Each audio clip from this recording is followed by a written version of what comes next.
Welcome to Jesus' Life Church podcast, a journey of discovery and transformation through the power of God's Word. Join us as we delve into the Scriptures, seeking to understand and apply its timeless truths to our lives. As we share today's message, we invite you to pause, reflect, and listen for the gentle whisper of God's Spirit, guiding you into a deeper understanding of His Word and its transformative power in your life and the world around you. Jesus इस life church में आपका स्वागत है। यहाँ हम एक ऐसे mission पर केंद्रित हैं जो हमें हमारे प्रभु यीशु मसीह के सच्चे शिष्य बनने के लिए प्रेरित करता है। हमारे साथ जुड़े और उस अद्भुत यात्रा का हिस्सा बने जिसमें हम यीशु के प्रेम, शिक्षा और अनुग्रह को अपने जीवन में अनुभव करते हैं और दूसरों के साथ साझा करते हैं। धन्यवाद।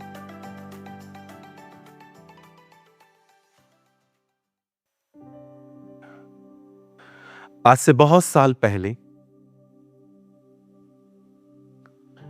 जर्मनी में परमेश्वर के एक दास रहते थे। अब वो इस दुनिया में नहीं है, वो प्रभु में सो चुके हैं। परमेश्वर ने उन्हें कुछ लोगों के लिए बोझ दिया। मुझे कई सारे लोग पूछते हैं, पास्टर मुझे कैसे पता चलेगा कि परमेश्वर ने मुझे सेवकाई के लिए बुलाया है? मैं उन्हें हमेशा एक चीज कहता हूं, जब परमेश्वर तुम्हें बुलाएगा, परमेश्वर तुम्हें बोझ देगा। अगर आपके पास बोझ नहीं है, you are not called by God. अगर एक व्यक्ति सिगरेट पी रहा है, शराब पी रहा है, वो गलत कामों में है और उसको देखकर आपके अंदर हंसी निकलती है या आपको लगता है ये तो नरक ही जाएगा, पर आपको उसको देख के अगर तरस नहीं आता कि वो खत्म हो रहा है, तो आपके पास बोझ नहीं है। बोझ का दूसरा नाम ही तरस है। इसीलिए हमारी बाइबल के अंदर ऐसी ऐसी चीजें लिखी हैं कि एक लेवी गुजरा, एक याजक गुजरा, दोनों ने देखा एक आदमी मरा पड़ा है, तकलीफ में है, लेकिन उन्होंने सहायता नहीं की। क्यों? क्योंकि उनको तरस नहीं आए। खुदा ने अपने कलाम में ऐसी चीजें बताई हैं हमें कि ये हो सकता है कि आप खुदा के घर में हो और आपके पास बोझ नहीं है। आज आप बहुत सारे विश्वासी भाई बहनों को देखेंगे, बोझ तो छोड़ो, वो अपनी सेल्फ लाइफ में उलझे हुए हैं कि जो मुझे पसंद नहीं है उसको क्यों उठा रहे हो, जो उससे पसंद नहीं है उसे क्यों उठा रहे हो। जरा सोचो, आज लोग सेल्फ लाइफ से ही उलझे हुए हैं। मैं कभी कभी समझ नहीं पाता हूं इनके पास बोझ कब आएगा।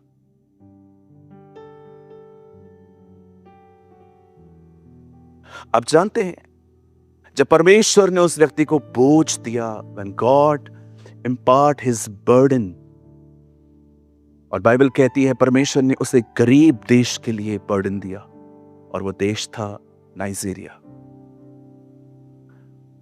जब वो वहां पर गया और उसने वहां पर दुआएं की, कई साल वो उनके बीच में रहा, और विश्वास कीजिए उसकी मृत्यु आने तक वो 80% नाइजीरिया को बदल चुका था।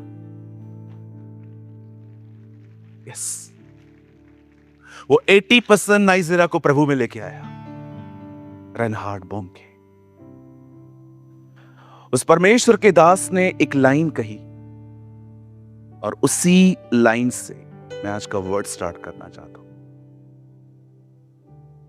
उस परमेश्वर के दास ने कहा, परमेश्वर को समझा नहीं जा सकता, परमेश्वर खुद अपने आप को प्रकट करता है।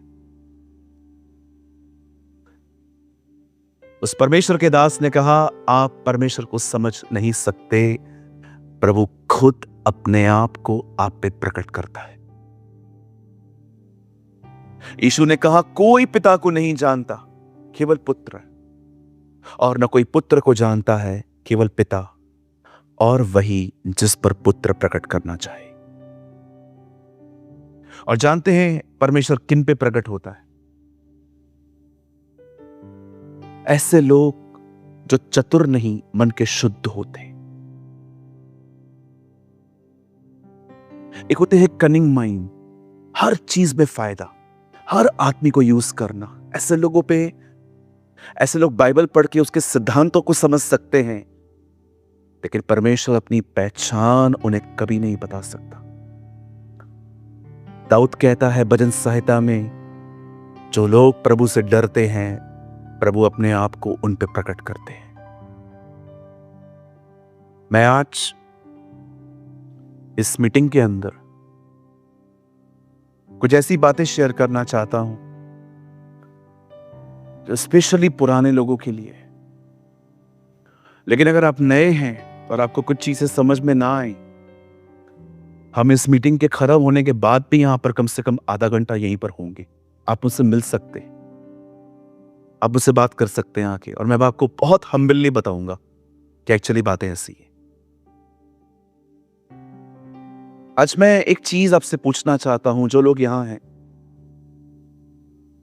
क्या परमेश्वर इन दिनों में अपने आप को आप पे प्रकट कर रहे हैं?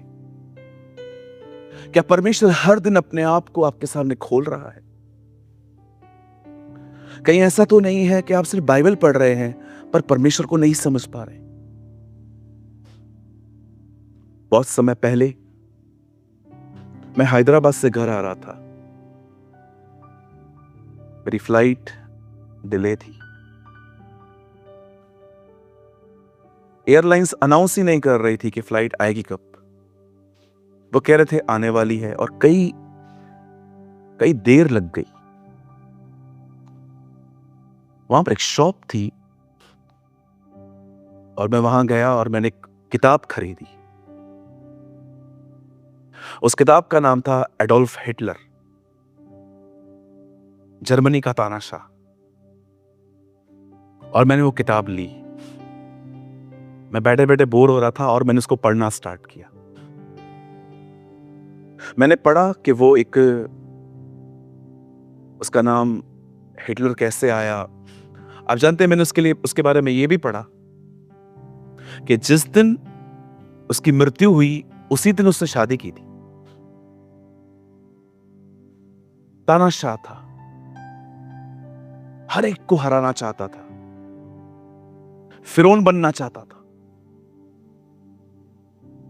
आप जानते हैं, अगर आप मीटिंग के बाद मुझे मिलें तो मैं आपको उसके बारे में बहुत सारी बातें बता सकता हूं। लेकिन अगर आप मुझे कहोगे कि पास्टर एक बात बताइए, आप उसके बारे में इतना जानते हैं, आप उससे मिले हैं? नहीं, मैं कभी नहीं मिला उससे, ना हाथ में लाया कभी। मेरे पास जानकारी है, मैं व्यक्ति को नहीं जानता हूं, मैंने उसके बारे में पढ़ा है। यह हो सकता है आपने परमेश्वर के बारे में पढ़ा है, पर क्या आप उसे जानते हैं? क्या आप उससे मिले? क्यों उन 12 को उसने कहा तुम मेरे गवाह ठहरोगे? क्योंकि उन्होंने उसे देखा था, क्योंकि उन्होंने उसको सुना था। इसलिए यूहन्ना अपनी किताब में लिखता है, हमने उसे देखा, हमने उसे सुना, हमने उसे छुआ, और हम गवाही देते हैं इसी में अनंत जीवन है। Read it. वो उसके विटनेस थे, वो उसके गवाह थे। ये बहुत अच्छी बात है कि आप बाइबल पढ़ते हैं, जो हर एक को पढ़नी चाहिए। लेकिन आइए अब अपने एक नए स्तर को हासिल करिए, जहां पर आप ये कह सकें कि मैं जिसके बारे में पढ़ता हूं मैं उसे जानता हूं। जैसे पॉल तिमुथियुस को लिखता है, जिसका मैंने विश्वास किया है उसे मैं जानता हूं। और अनंत जीवन यह है कि वे परमेश्वर को जाने। To know God is the eternal life. आप तैयार हैं? कितने लोग तैयार हैं? विश्वास कीजिए, जब वो अपने आप को आप पे प्रकट करेगा ना, बुरा नहीं मानेंगे ना आप जब मैं कहूं, आप कभी अपने मूड के कंट्रोल में चल ही नहीं पाएंगे। आज मुंह फुला हुआ है, आज नाराज बैठे हो, शिकायतें लेके बैठे हो, सब निकल जाएगा। आप उसकी पहचान में इतने खुश और आनंदित रहोगे, आपका ध्यान ही नहीं जाएगा। लेकिन क्या होता है, जब अंदर खालीपन होता है ना, तो सब घुसता है। बिल्कुल। जब अंदर खालीपन होता है ना, सब चीजें घुसती हैं। लेकिन जो लोग परमेश्वर को जानते हैं ना, आप बिलीव करो, वो बहुत खुश रहते, आनंदित रहते, उनका ध्यान जाता ही नहीं है। वो हमेशा एक ही सिद्धांत में जीते हैं, तू अपना देख। कहीं अपने पास वाले को, तू अपना देख। हाँ, जिनके अंदर खालीपन होता है ना, वो इधर उधर देखते रहते हैं। ओ, उसके पास ये गाड़ी है, इसके पास ये फोन है, ये आगे बढ़ गया, ये पीछे आ गया। मुझे बताइए, दूसरों की जिंदगी में हमारा क्या काम? हम खुद ही इतने उलझे हुए हैं, अपनी जिंदगी को सुलझाएं, यही बड़ा चमत्कार होगा। समझ पा रहे हैं आप लोग? तो कितने लोग तैयार हैं आज के वचन के लिए? ओके, छोटा सा वचन है, चलेगा? छोटा सा चलेगा ना? नहीं। धन्य है वे जो छोटा प्रचार करते हैं, वे फिर से बुलाए जाएंगे। कुछ कुछ लोगों को खुशी होती है। थैंक यू पास्टर, छोटा सा मैसेज। चलिए, छोटा सा ही मैसेज है, और उसके बाद हम फिर से भाई गौतम कुमार के साथ एक और गीत सुन के हम फिर वाइंड अप करेंगे। सब तैयार हैं? मेरे साथ अपनी बाइबल को खोलें। Open your Bible with me, the book of 1 Samuel, पहला शमूएल की किताब हम खोलेंगे, और हम सब खोलेंगे 3 अध्याय, चैप्टर 3।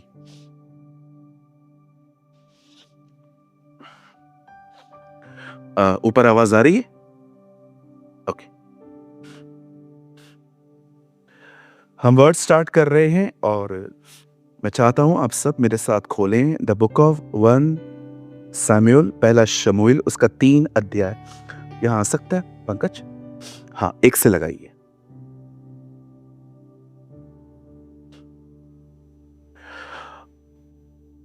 और वह बालक शमूएल एली के सामने यहोवा की सेवा टहल करता था, और उन दिनों में यहोवा का वचन दुर्लभ था। दुर्लभ का मतलब समझते हैं ना? रेयर, इतना नहीं मिलता था। हाँ, और दर्शन कम मिलता था। ओके, 2। और उस समय ऐसा हुआ, एली की आंखें तो धुंधली होने लगी थी, और उसे कुछ सूझना पड़ता था जब वह अपने स्थान में लेटा हुआ था। आगे, और परमेश्वर का दीपक अब तक बुझा नहीं था, और शमूएल यहोवा के मंदिर में, जहां परमेश्वर का संदूक था, लेटा था। यहां देखिए, had laid down to sleep in the temple of Yahweh where the ark of God was. आइए सब सामने देखें। बाइबल कहती है, जब सैमुएल सेवा कर रहा था, उन दिनों में मंदिर का याजक कौन था? एली। मैं कुछ समझाना चाहता हूं आपको, और आप ध्यान दीजिएगा, कोई भी उठेगा नहीं, सब सामने देखिए। आज से बहुत साल पहले परमेश्वर ने मूसा को एक आज्ञा दी। परमेश्वर ने उसे कहा, एक तंबू बना। और बाइबल कहती है उस तंबू में 3 खंड थे, outer court, holy place, holies of holies, बाहरी आंगन, पवित्र स्थान, परम पवित्र स्थान। और परमेश्वर उस तंबू में आते और जाते थे। सुपर स्ट्रक्चर, जो एक स्ट्रॉन्ग घर था, पहली बार वो दाऊद ने बनाया था। जब दाऊद ने देखा कि परमेश्वर तंबुओं में रहता है, तब उसने कहा, मैं प्रभु के लिए एक घर बनाऊंगा, एक मजबूत घर बनाऊंगा। लेकिन उससे पहले परमेश्वर तंबुओं में निवास करते थे। और बाइबल कहती है उस तंबू के अंदर कुछ लोग होते थे जो प्रभु की सेवा टहल करते थे। धूप जलाना, दिया जलाना, मन्ना बदलना, बहुत सारे काम करते थे। बाइबल कहती है ये वो दिन थे, खुदा का कलाम कहता है, इज़राइल में एक स्त्री रहती थी जिसका नाम था हन्ना। मेरे पीछे जोर से कहिए, हन्ना। आप इसे जोर से कह सकते हैं। बाइबल कहती है ये वे दिन थे जब एक औरत थी, एक बहन थी, उसका नाम था हन्ना। हन्ना एक बांझ स्त्री थी। She was a barren women. उसे बच्चा नहीं हो पाता था, और वो प्रभु से रोज दुआ करती थी, वो प्रभु से मांगती थी कि प्रभु मुझे संतान दे। वो खुदा के घर में जाती थी, लेकिन कई साल तक उसकी दुआओं का कोई जवाब नहीं आया, और उसके घर के लोग उसे ताने मारते थे कि परमेश्वर ने तेरी कोप बंद करके रखी है। और ये चीज उसे बहुत तंग करती थी, उसको ताने बहुत डिस्टर्ब करते थे। कभी कभी तो वो बिलक बिलक के रोती थी। मैं एक चीज आपको कहना चाहता हूं, बड़े ध्यान से सुने। अगर आपकी जिंदगी में कोई पेन है, उसे अंदर न रखें, वो परमेश्वर के साथ शेयर करें। आप जानते हो, ये मत समझिएगा कि बहनें कमजोर हैं, लेकिन एक खूबसूरत बात है बहनों में।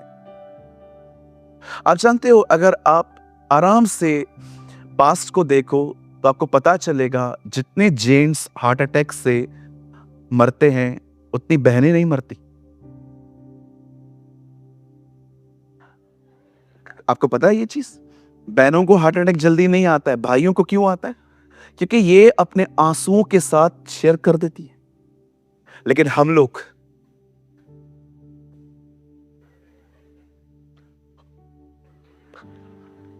क्योंकि हम लोग अंदर रखते हैं। कहो पास वाले को, भाई शेयर किया कर।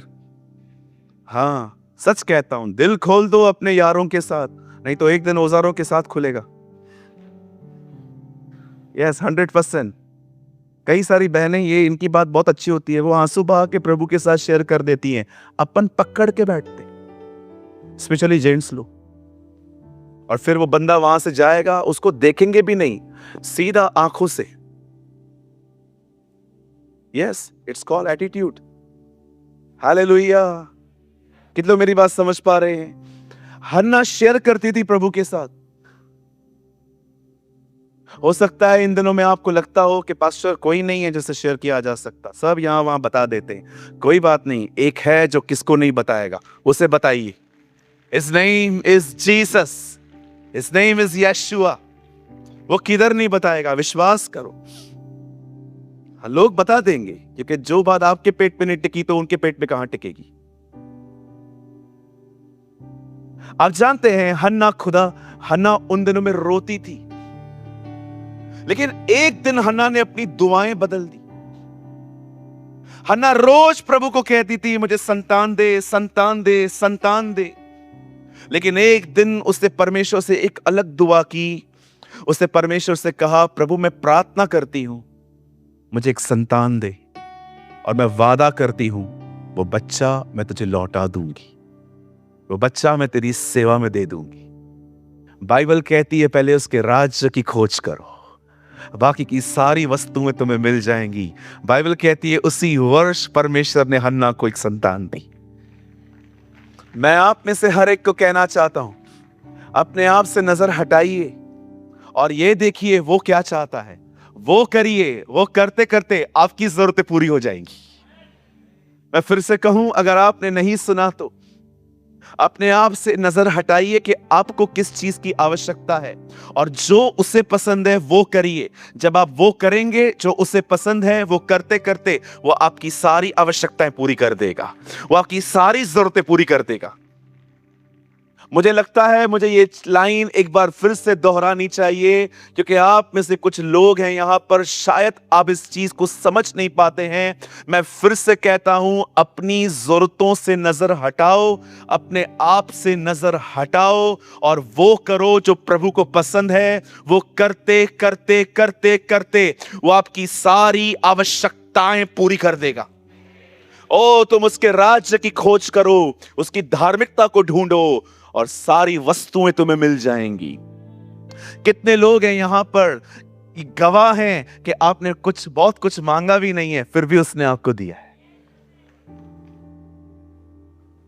यह हमारा खुदा है। पौलुस कहता है, ऐसा लगता है हमारे पास कुछ भी नहीं है, तो भी सब कुछ रखते हैं।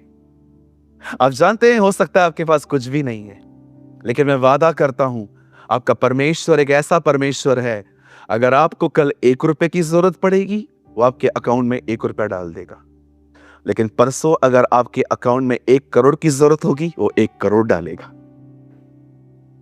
वो ऐसा है। वो कई बार आपकी जरूरतें एक साथ नहीं, आहिस्ते आहिस्ते पूरी करता है, क्योंकि वो आपको स्वयं पर निर्भर होना सिखाता है। हालेलुया। कितने लोग मेरी बात समझ पा रहे हैं? आइए, अगर आप पास वाले को जानते हैं तो उनको कहिए, प्रभु पर निर्भर रहो, मेरे से तो कुछ नहीं मिलने वाला। हाँ, बोलो बोलो बोलो, मेरे से तो कुछ भी नहीं मिलेगा। हाँ, थम्स अप दिखाओ, कुछ ना मिलन दो। Dinesh, thumbs up. अरे क्या लोगों के पीछे भागते रहते हैं हम लोग, बेनिफिट्स के पीछे।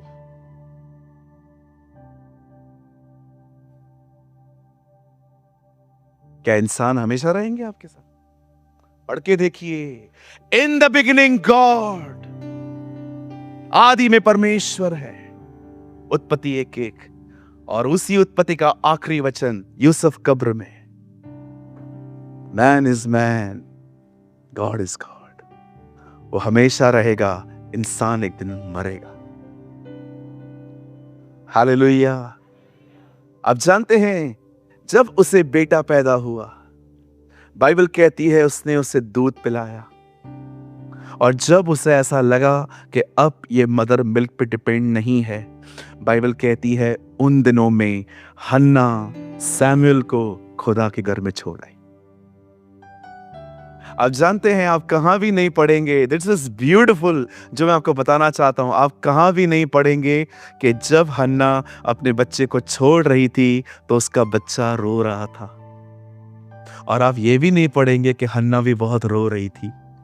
आप ये भी नहीं पढ़ेंगे कहां पर कि हन्ना ने जब उसे छोड़ दिया तो वो सैमुएल रोज किसी के पास जाता था, चलो मुझे वापस लेके चलो, मुझे यहाँ पर नहीं रहना है। घर में पलंग था, घर में चेयर थी, घर में कोच था, घर में सोफा सेट था, सब था, लेकिन यहाँ पर तो कुछ भी नहीं है, कोई कंफर्ट नहीं है, मुझे वहाँ छोड़ के आओ।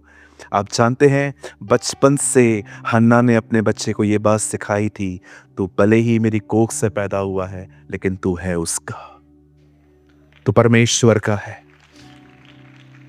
याद रखिए, अगर आप अपने बच्चों को doctor, engineer, IAS, police, navy, जहां भेजना चाहते हो भेजो, लेकिन उन्हें एक चीज जरूर सिखाओ कि वे जहां भी जाएं वे परमेश्वर के सेवक हैं। उन्हें लौटकर एक दिन प्रभु के मंदिर में सेवकाई करनी है, उन्हें एक दिन खुदा के साथ रहना है। हालेलुया। कितनी मम्मियां हैं यहां पर जो चाहती हैं आने वाले दिनों में आपके बच्चे प्रभु की सेवा करें। अरे इससे बेहतर क्या हो सकता है?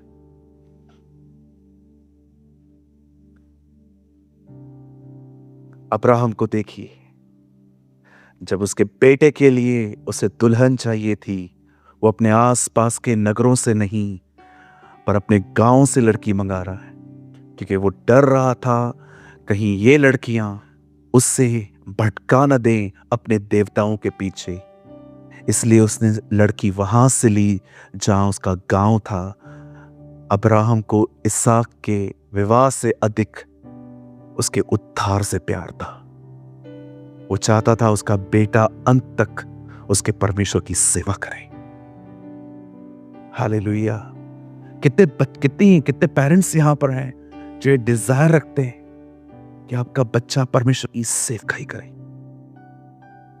क्या आप दुआ करते हैं उनके लिए? क्या आप उनके लिए प्रार्थना करते हैं? पास्टर अभी वो बड़े हो गए हैं, तो क्या हुआ?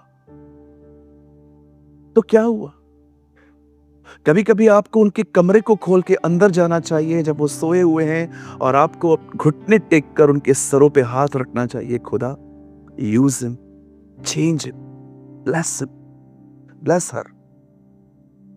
मैं यीशु के नाम से कहता हूं, आपकी हर दुआ का उत्तर आएगा। उसकी सेवकाई करेंगे, उसके नाम का आदर करेंगे। आप जानते हैं, चलिए अब मैसेज स्टार्ट होगा। तैयार हैं सब? अभी तक कुछ स्टार्ट नहीं किया है मैंने, अभी तक तो मैं वहां पहुंचा ही नहीं हूं। मुझे समझाना पड़ा कि ये सीन है क्या। आइए, पास वाले को कहिए वचन शुरू हो रहा है। हाँ, अब बड़े ध्यान से सुने। अब सैमुअल कहां पर है? अब खुदा के घर में है। उन दिनों में याजक कौन है? कहिए एली। जोर से कहिए एली, शमूएल। कहिए शमूएल, एली, एली, शमूएल। हाँ, मैं सोच रहा हूं, मैं अभी कलीसिया को नाम भी याद करवाऊंगा। हमें सिर्फ एक ही नाम याद है, दिनेश, कमलेश, रमेश, नागेश, है ना? पुणे, पिंपरी। अभी याद करो, यरूशलेम, बैतिस्ता, है ना? कई सारे लोग कहते हैं पास्टर बाइबल समझ में ही नहीं आता है, पढ़ते तो हैं, नाम समझ में ही नहीं आते। नामों को छोड़ दो।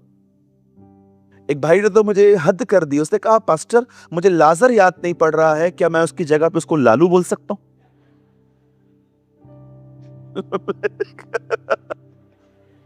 मैंने कहा नहीं, जो लिखा है वही बोलना है ना?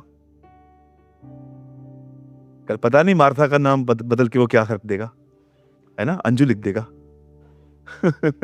कुछ और लिख लेगा। कहिए जो नाम है वो याद करने हैं। हाँ, कई लोग है ना बोलते कुछ समझ में नहीं आता है। बैंक का इतना लंबा अकाउंट नंबर याद है, कितना डिजिट रहता है वो? 13। ये देखो 13।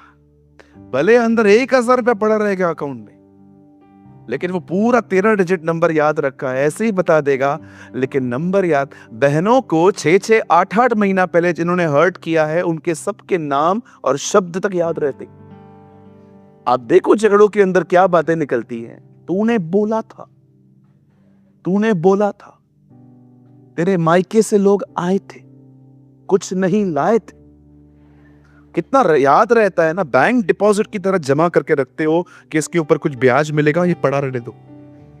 लेकिन वचन याद नहीं पड़ता, शहर के नाम याद नहीं पड़ते, लाजर को लालू बनाने के पीछे लगे पड़े हो। कहिए जोर से, यदि मैं सारे मन से वचन पढ़ूं तो मैं वचन को समझ सकता हूं। आमीन, हालेलुया। बिल्कुल, आप पढ़ सकते हैं, आप समझ सकते हैं। मैं कोई रोबोट थोड़ी हूं जी, मैं भी आपकी तरह ही हूं। बस मैं एक काम करता हूं, जिस समय मैं इसे पढ़ता हूं मेरा फोन बंद रहता है। कई लोग का फोन बंद रहता है, उनका कुत्ता उधर बैठा रहता है, बिल्ली आके बैठेगी, 6-6 तोते बैठेंगे आके। हाँ बिल्कुल। मैं घर में गया, बैठ जाइए। मैं घर में गया, उस घर में तोता था, उस घर में कुत्ता भी था, उस घर में बिल्ली भी थी।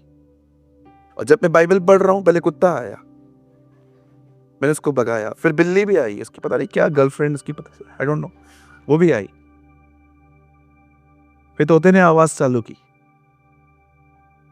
मैं बाहर निकला, मैंने कहा पास्टर एक घर है, चिड़ियाघर है, सब पाल के रखे हैं आपने, बाइबल तो पढ़ने देते नहीं है। अब बड़े ध्यान से सुने, मुझे सिर्फ आपके 15 मिनट चाहिए। बाइबल कहती है खुदा के घर में, अब बाइबल कहती है सैमुअल प्रभु के घर में है। बालक क्या? पंकज एक लगाइए वापस, यहां देखिए सब। आप बाइबल नहीं खोलेंगे तो भी चलेगा, बहुत बड़ा बाइबल है हमारे पास आज। और वह बालक शमूएल एली के सामने यहोवा की सेवा टहल करता था, और इन दिनों में यहोवा का वचन दुर्लभ था और दर्शन कम मिलता था। अब सुनिए बड़े ध्यान से, जिन दिनों में एली याजक था और सैमुएल उस मंदिर में रहता था, उन दिनों में इजराइल की कंडीशन देखो क्या है। कंडीशन देखिए क्या है।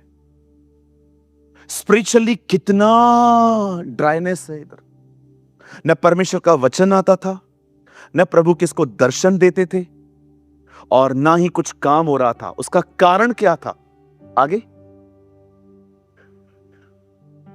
एली की आंखें तो धुंधली होने लगी थी। सब बड़े ध्यान से सुने, कोई चर्च पीछे नहीं जाती सबसे पहले लीडर पीछे होता है। शैल आई रिपीट? कुछ कहूं? जिस चर्च के अंदर सिखाने वाला परमेश्वर के करीब नहीं है, वो कभी अपनी कलीसिया को प्रभु के करीब जाने का ज्ञान नहीं दे सकता। क्यों परमेश्वर ये वचनों को लिखता है कि उन दिनों में दर्शन नहीं था, उन दिनों में रहमा शब्द नहीं था, उन दिनों में परमेश्वर किसी को विजन नहीं दे रहा था? क्यों? क्योंकि याजक एली था जिसकी आंखें धुंधली थी। मैं आप में से हर एक को कहना चाहता हूं, जो लोग सेवा करते हैं, जो आने वाले दिनों में सेवकाई करना चाहते हैं, याद रखिए, लीडर खुदा के साथ जुड़ा रहना चाहिए।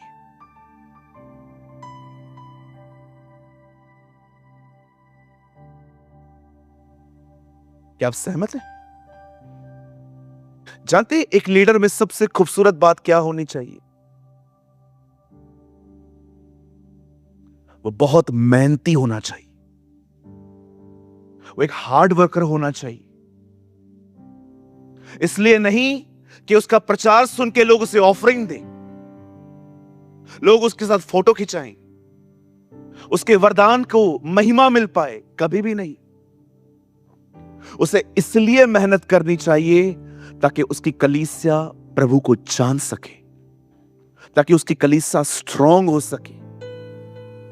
आज मैं आप सबसे पूछना चाहता हूं, मुझे बताइए, क्या आप जब यहां आते हैं प्रचार करने, आराधना करने, चाहे आप कोई भी हैं, क्या यहां आने से पहले क्या कम से कम आप 1 से 1.5 घंटा दुआ में बिताते हैं? कभी आपने सोचा है आज कितने लोगों की हालत यही है? न प्रभु दर्शन देता है, न प्रभु रहमा बेचता है, न परमेश्वर आपको अपने आप को आप पे प्रकट करता है। पता है क्यों? क्योंकि कंडीशन एली की तरह है। ये बहुत दुख की बात है। आप देखो क्या कहती है बाइबल, एली की आंखें धुंधली होने लगी थी। इस आदमी को रिटायर हो जाना चाहिए था, इस आदमी को बोलना चाहिए था, बस अब मुझसे नहीं हो रहा है, मेरी जगह पे कोई और हो जाए। कुछ ऐसे भी लीडर्स होते हैं, कुछ देते भी नहीं हैं और किसी को खड़ा भी नहीं होने देते। मैंने अपनी आंखों से देखे हैं ऐसे लीडर्स।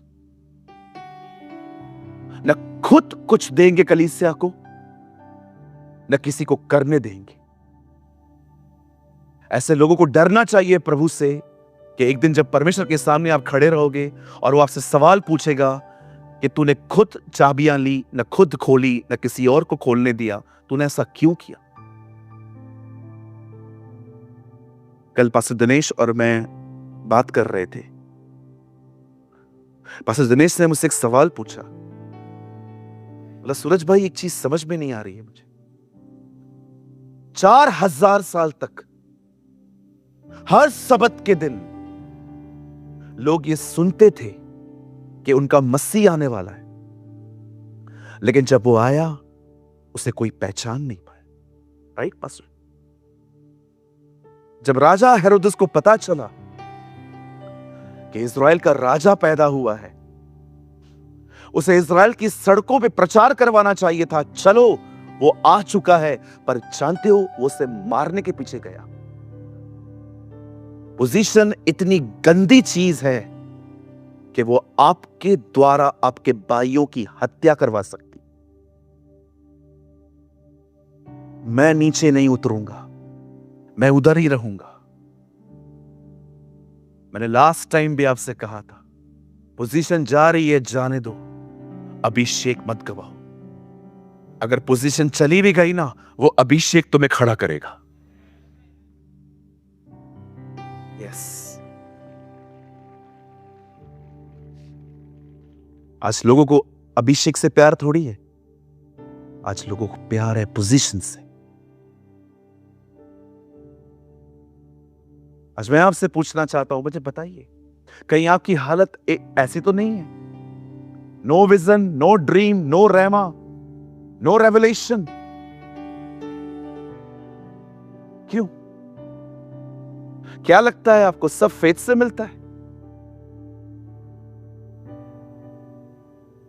क्या यीशु चाहता तो क्या पतरस के लिए मछलियां किनारे पे नहीं मंगा सकता था? वो खुदा था।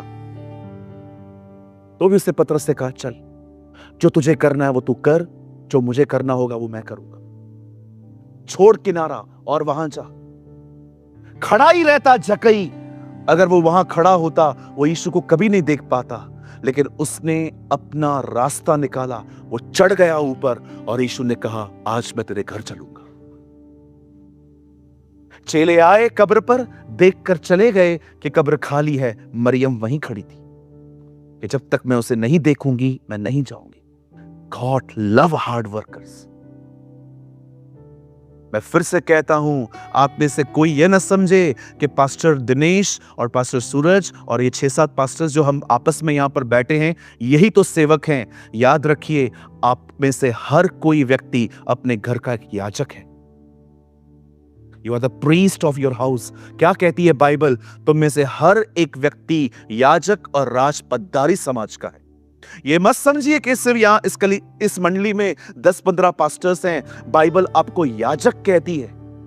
यह आपका कर्तव्य है कि आप प्रभु के साथ चलें और एक द्वारपाल बने और अपने परिवार के लिए सदैव प्रार्थना करते रहें, उपवासों में रहें, उसकी आराधना करते रहें। क्या कहती है बाइबल? तू विश्वास कर, तेरा परिवार उद्धार पाएगा। विश्वास कार्य बिना मरा हुआ है।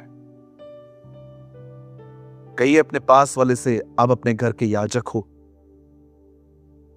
कहिए अपने पास वाले को, आप अपने घर के प्रीस्ट हो। याद रखो, आपका घर नहीं है, वो एक कलीसिया है। पौलुस कहता है, अक्विला और प्रिस्किला की घर की कलीसिया को नमस्कार।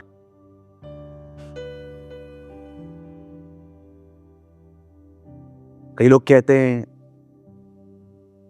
ये पास्टर प्रेमानी एटीट्यूड से भरा हुआ है, मिलता नहीं है। मुझे एक बात बताइए, सारा दिन लोगों से मिलेगा, प्रेयर कब करेगा? और अगर मैं प्रेयर नहीं करूंगा और जब आप मुझसे मिलने के लिए आओगे और जब मैं आपके ऊपर हाथ रखूंगा, क्या मैं खुदा को सुन पाऊंगा कि वो आपके बारे में क्या बोलना चाहता है? क्या लगता है आपको? बस ये ठीक है कि आप आओ, मैं बस ऐसे ही फॉर्मल वे में प्रेयर करके आपको चला दूं? आप जानते हो, आपको इतना प्रभु के साथ जुड़ा रहना चाहिए कि जब कोई आपके सामने आए और जब आप उसके लिए प्रेयर करो तो आप प्रभु को सुन पाओ कि प्रभु उस बंदे के लिए क्या बोल रहा है। और इस लेवल पे आने के लिए आपको बहुत सारी चीजों से हटना पड़ता है। और जब उसे भीड़ देखी, वो पहाड़ पे चढ़ गया। आज का प्रचारक भीड़ को देख के पहाड़ से नीचे उतर आता है।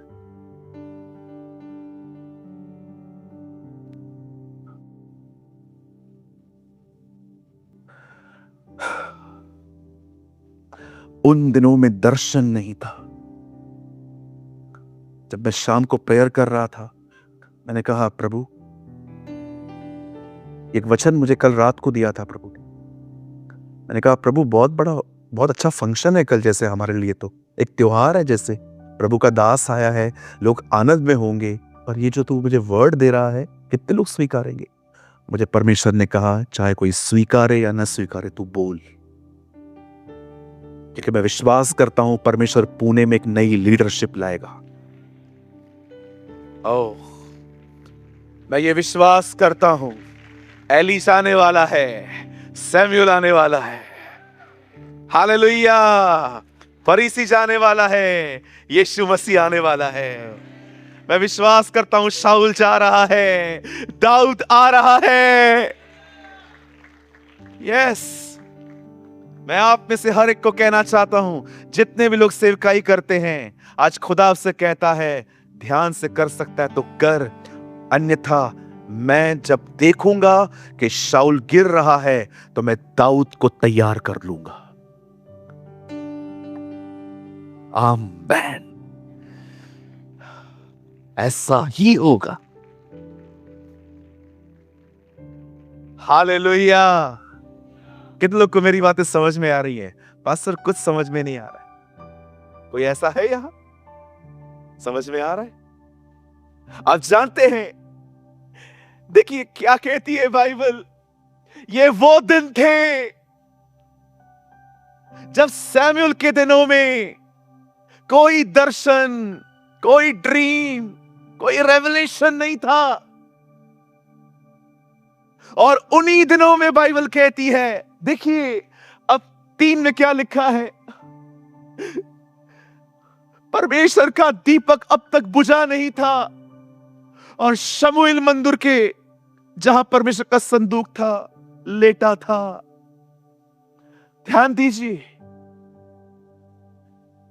खुदा का कलाम कहता है ये वो दिन थे जब दर्शन नहीं था, प्रकाशन नहीं था, प्रभु का शब्द भी रेयर आता था। और बाइबल कहती है उन्हीं दिनों में एक लड़का खुदा के घर में सोया हुआ था।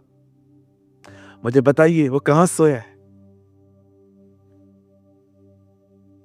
परमेश्वर के संदूक के पास।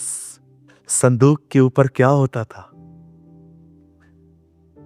वहां पर प्रभु की उपस्थिति थी। वो खुदा की प्रेजेंस में सोया था। और जानते हैं जब वो वहां पर सोया था, पंकज 4 लगाइए।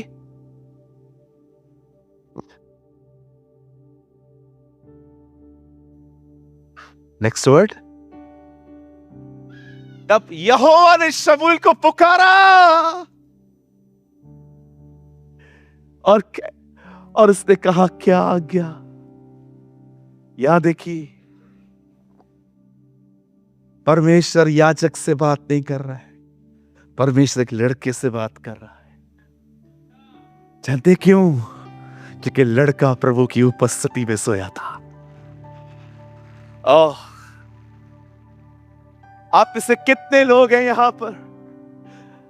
मैं आपको कहना चाहता हूं, अगर आप चाहते हैं खुदा की आवाज आपके पास आए, अगर आप चाहते हैं कि परमेश्वर अपने आप को आप पे प्रकट करे, अगर आप चाहते हो कि परमेश्वर आपको प्रकाशन दे, अगर आप चाहते हो कि आने वाले दिनों में न केवल लोगोस पर परमेश्वर का जिंदा रहमा शब्द आपके पास आए, मैं आप में से हर एक को कहना चाहता हूं, संदूक के पास में सोना सीखो। Learn to live in the presence of God. परमेश्वर के सामने उपस्थित रहना सीखो हर दिन, न केवल रविवार को, हर दिन। और जब उसने एक बड़ी भीड़ देखी तो उन्हें कहा, यदि कोई मेरे पीछे आना चाहता है तो प्रतिदिन अपना क्रूस उठाए, न केवल रविवार को। याद रखिए,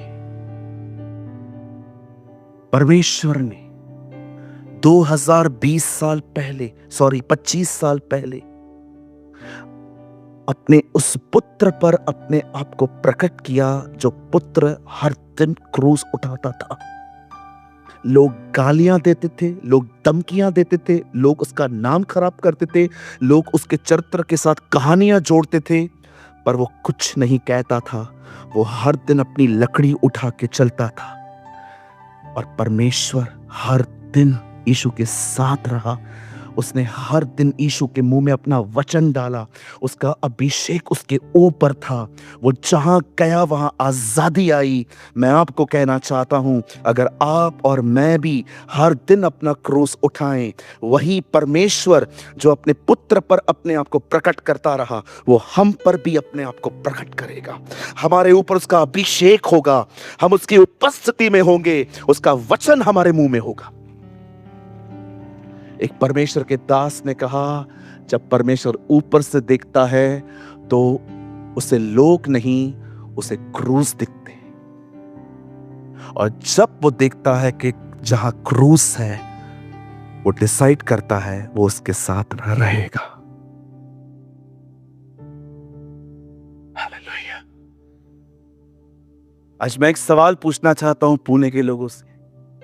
मुझे बताइए, क्या आप खुदा की हुज़ूरी में जीते हैं? शैतान ने कितना उलझा के रखा है ना आपको सेल्फ बातों में। वो उठ रहा है, वो बैठ रहा है, उसने ये नहीं किया, उसने ऐसा बोला, उसने ऐसा कहा। आप जानते हो उसने आपको कितना उलझा के रखा है आपकी सेल्फ लाइफ में, जबकि आपको इन चीजों पे ध्यान तक नहीं देना चाहिए कि कौन उठ रहा है, कौन गिर रहा है, कौन बैठ रहा है, किसने मुझे मैरिज का कार्ड नहीं दिया, किसने मुझे इनवाइट नहीं किया, किसने मुझे बुलाया। आप जानते हो इन सारी चीजों में मरना पड़ता है। अपना ध्यान हटाना पड़ता है।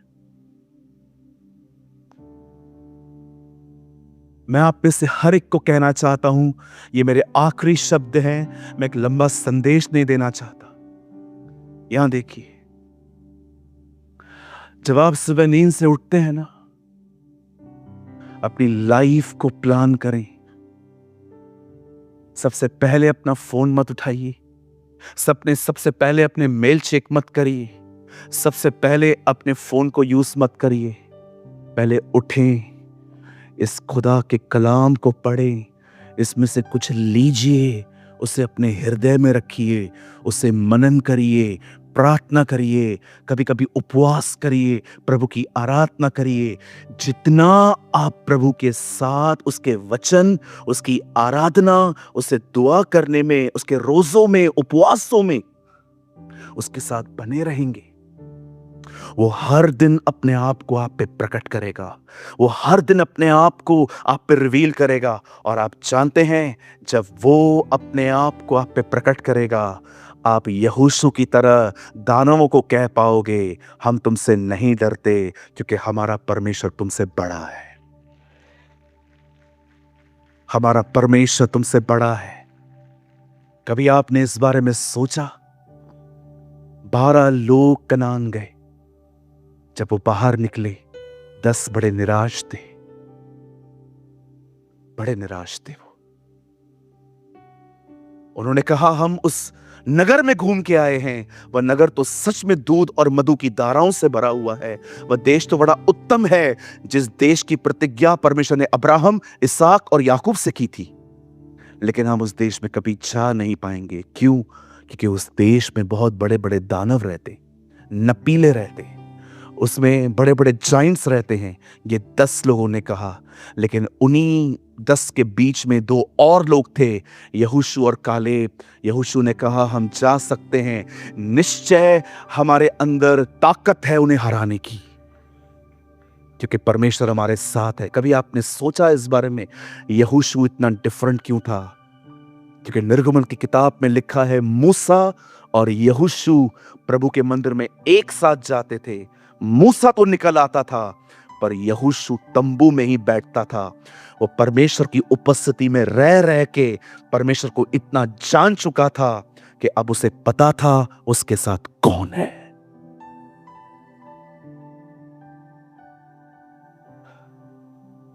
जो परम प्रधान के छाए हुए स्थान में बैठा रहे, वो सर्वशक्तिमान की छाया में ठिकाना पाएगा। He who dwells in the secret place of the Most High shall abide in the shadow of the Almighty. मैं प्रभु के विषय में कहूंगा, वो मेरा दृढ़ गढ़ है, मैं उस पर भरोसा करूंगा। वह मेरा परमेश्वर है, वह तो मुझे बहलिए के जाल से छुड़ाता है। मैं न उस धूप से, न उस रात की चांदनी से मेरी कोई हानि होगी। मेरे दाएं 10,000 गिरेंगे, मेरे बाएं 1000 गिरेंगे, परंतु मौत मुझे छू भी नहीं पाएगी। आप जानते हैं, भजन संहिता 91 का ये जो लेख जो लिखा हुआ है, हम सब पढ़ लेते हैं, लेकिन हम कई बार पहला वचन ध्यान से नहीं पढ़ते, जहां पर ये लिखा गया है, ये सारी बातें उनके साथ होती हैं जो परम प्रधान के छाए हुए स्थान में बैठा रहे।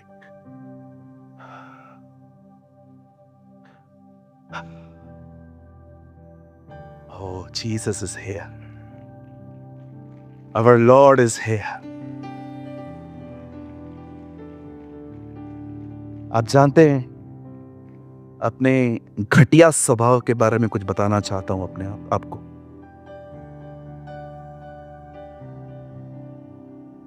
जानते हैं, एक व्यक्ति जो मुझे हेलो नहीं बोलता था, मैं अपने आप में डिसाइड करता था कई बार, ये हेलो नहीं बोल रहा है ना, मैं भी नहीं बोलूंगा। वो मुझसे नहीं मिलता है ना, मैं भी नहीं मिलूंगा। मुझे ऐसा लगा आज अपने घटिया स्वभाव के बारे में बात करने का सबसे अच्छा तरीका है मुझे, क्योंकि पूरी चर्च उपस्थित है आज। ये मेरा स्वभाव था। आप मुझसे अच्छे से चलोगे, मैं आपसे अच्छे से चलूंगा। आपको मुझसे बात नहीं करनी है, मैं भी नहीं करूंगा। ये मेरा स्वभाव था। थोड़ी थोड़ी चीजों से मेरा मुंह फूलता था, कोना कोना पकड़ के बैठ जाता था मुंह फुला के। और कोई रोशनी भी नहीं थी मुझे अपने आप पे कि मैं कर क्या रहा हूं। पूरी पूरी दुनिया देख रही है मुझे कि मेरा एटीट्यूड कितना गंदा है। एक दिन मैं परमेश्वर के एक दास को सुन रहा था बोरीवली में। विश्वास कीजिए, मेरे पास पैसे नहीं थे उस मीटिंग को अटेंड करने के। बहुत पुरानी बात बता रहा हूं मैं आपको। जितने पैसे मेरे पास थे ना, जब वो मैंने गिने, उतने सही थे जितना मैं आ और जा सकता हूं। मैंने डिसाइड किया मैं मीटिंग अटेंड करूंगा, भले मुझे कुछ खाने को मिले ना मिले। आते समय मुझे बस नहीं मिल रही थी। मुझे आज भी वो दिन याद है। मेरे दिमाग में एक ख्याल आया कि ट्रेन की पटरी सीधे सीधे गुजरती है, अगर मैं रात को चलना शुरू करूं तो मैं सुबह तक पहुंच जाऊंगा। मेरे दिमाग में ऐसे ख्याल आ रहे थे क्योंकि मुझे टैक्सी के लिए पैसे नहीं थे। लेकिन मैंने डिसाइड किया था वो सभा को मैं अटेंड करूंगा। एक परमेश्वर का दास आया हुआ था बोरीवली में, और जब मैं वहां पर परमेश्वर के उस दास को सुन रहा था, उस परमेश्वर के जन ने एक बात कही, आज तक मैं इसे नहीं भूला हूं। आज तक।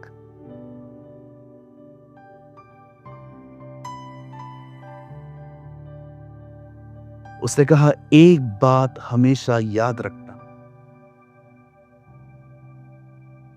तुम्हारे जीवन में, तुम्हारे हृदय में एक सिंहासन है।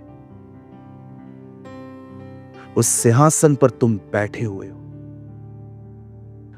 अगर तुम चाहते हो कि उस सिंहासन पर प्रभु बैठे, तो तुम्हें खुद को धक्के मार के वहां से बाहर निकालना। या तो तुम बैठोगे या वो बैठेगा। तुम दोनों उस पर नहीं बैठ सकते। जब मैं इस प्रचार को सुन रहा था, कुछ समझ में नहीं आ रहा था किसकी बात कर रहा है, कौन बैठा है, अंदर सिंहासन कहां से आया। मैं बिल्कुल निकोदेमुस की तरह सोच रहा था, मां के पेट में वापस कैसे जा सकते हैं। लेकिन कुछ समय के बाद मुझे समझ में आया कि अगर मेरी जिंदगी में मेरी चल रही है ना, खुदा की नहीं, तो मेरे सिंहासन पर मैं ही बैठा हूं।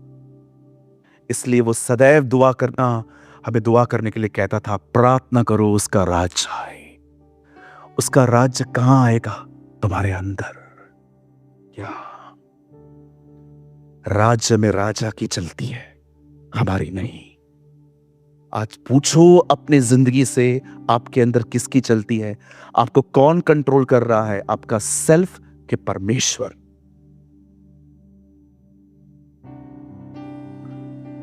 निकलो, हटाओ अपने आप को, भगाओ अपने आप को। जहां भी नम्र होने का मौका मिले मत गवाओ। किसने उल्टा सीधा भी बोला है ना, जाओ उसको खुद प्रेज द लॉर्ड जाके बोलो। मत गवाओ, ये मौके फिर नहीं मिलेंगे। यही मौके आते हैं जब हमें परमेश्वर नम्र होने के लिए कहता है, डोंट मिस दिस अपॉर्चुनिटी। जितना झुकोगे उतना हटोगे, जितना हटोगे उतना वो आएगा, उसकी भरपूरी आएगी। कहिए अपने पास वाले को, सर बी हम्बल। आइए बहन, अपने पास वाले को कहिए, हमें नम्र बनने की जरूरत है। यस।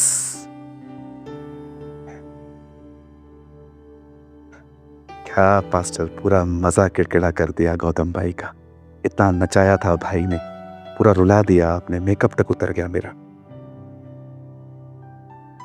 मैं फिर से कहता हूं, ये वचन मेरा नहीं था, ये वचन मुझे परमेश्वर ने दिया था आज।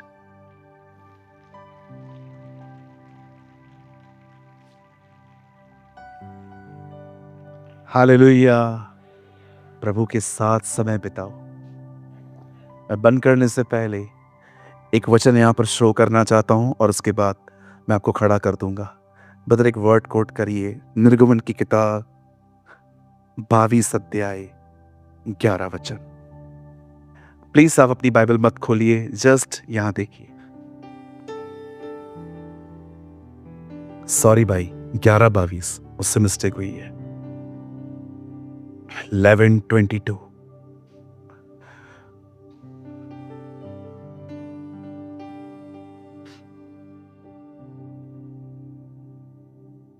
ग्यारह 22 निर्गमन की पुस्तक। Oh thank you Lord.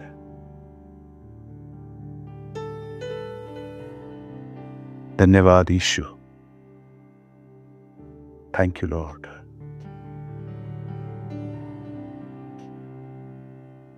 क्या कोई पढ़ सकता है? शायद उनका सिस्टम हैंग हो गया।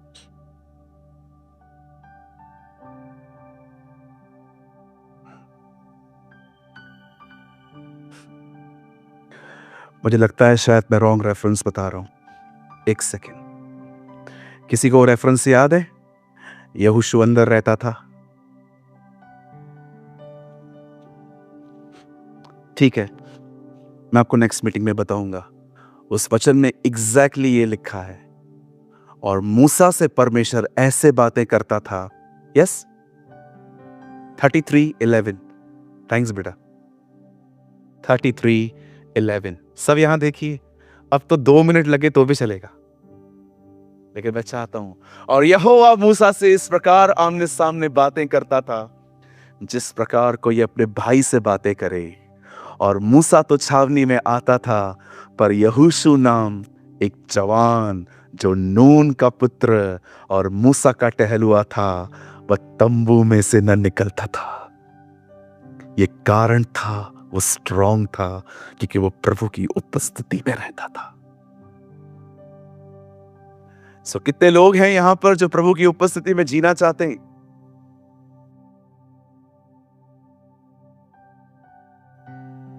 कैथरीन कुलमैन हमेशा एक बात कहती थी, परमेश्वर को ऐसे पात्रों की कोई आवश्यकता नहीं है जो बहुत ज्यादा टैलेंटेड है। वो हमेशा कहती थी, परमेश्वर को ऐसे लोगों की जरूरत है जो समर्पित है, जो अपने हर काम में उसे बुलाते हैं, जो अपना हर काम उससे पूछते हैं, जो अपने हर काम में उसकी अगुवाई, उसकी रहनुमाई, उसकी लीडिंग चाहते हैं। उसने कहा, परमेश्वर ऐसे पात्रों को उठाता है, साफ करता है और उनका इस्तेमाल करता है। मैं फिर से कहता हूं, यहां देखिए, मैं आपको हैरान करने वाली बात बताऊं। यीशु ने ऐसे 12 चेलों को चुना जिसमें से कुछ अनपढ़ थे। वो खुदा को ठीक से जानते भी नहीं थे। लेकिन आप जानते हो, उन 12 में सबसे खूबसूरत बात क्या थी? वे समर्पित थे। एक बार उसके कहने पर उन्होंने अपने व्यापार छोड़ दिए थे। ये समर्पण था।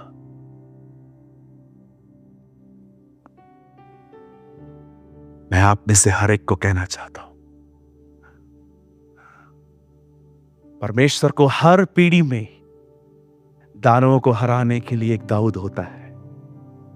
परमेश्वर को हर पीढ़ी में इजबिल को हराने के लिए एक येहू होता है। और परमेश्वर को हर पीढ़ी में एक सैमुएल होता है। आज वही खुदा आपको कह रहा है, तू अपनी पीढ़ी में मेरे लिए कुछ कर सकता है। मैं आप में से सारे जवानों को आज आज कहना चाहता हूं, मेरे भाइयों मेरी बहनों, लड़ो अपनी लेजीनेस से, अपनी सुस्ती को हराना सीखो और खुदा के साथ बैठो। याकूब की तरह युद्ध करना सीखो कि जब तक आशीष नहीं मिलती बाइबल बंद नहीं करूंगा, जब तक प्रभु मुझे स्पर्श नहीं करता प्रार्थना करना बंद नहीं करूंगा, जब तक प्रभु का प्यार मेरे दिल में नहीं आता आराधना पूरी नहीं करूंगा। करते रहिए, करते रहिए, करते रहिए। इसी परिश्रम में एक दिन तुम याकूब से इज़राइल बन जाओगे। Oh hallelujah. आइए प्रभु के लिए एक जोरदार ताली बजाएंगे। Come on, somebody shout hallelujah। बोलो यीशु मसीह की